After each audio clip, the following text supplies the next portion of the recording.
যখন কেউ আপনাকে ফোন করে আর আপনি ফোনটা কেটে দেন, তারপরে ট্রু কলারে এই পপ আপ উইন্ডোটা চলে আসে। এইটাকে আপনি বন্ধ করার জন্য যখন ক্রসটাকে ক্লিক করেন, অনেকবার ক্লিক করার পরেও এটা যায় না।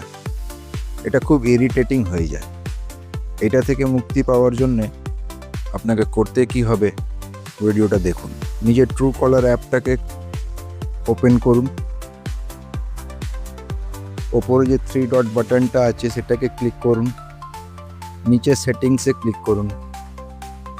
তারপরে জেনারেলের নিচে কলস আছে, সেটাকে ক্লিক করুন। একটু স্ক্রল ডাউন করার পরে আপনি দেখবেন এখানে hide for phone book contacts, এটাকে অন করে দিন। আর তারপরে আপনি পুরো ব্যাক করে বেরিয়ে যান। এরপরে যখনই কেউ আপনাকে ফোন করবে, তো আপনি যখন কাটবেন ফোনটা, পপ আপ উইন্ডোটা আসবে এবং এটা এক ক্লিকেই বন্ধ হয়ে যাবে।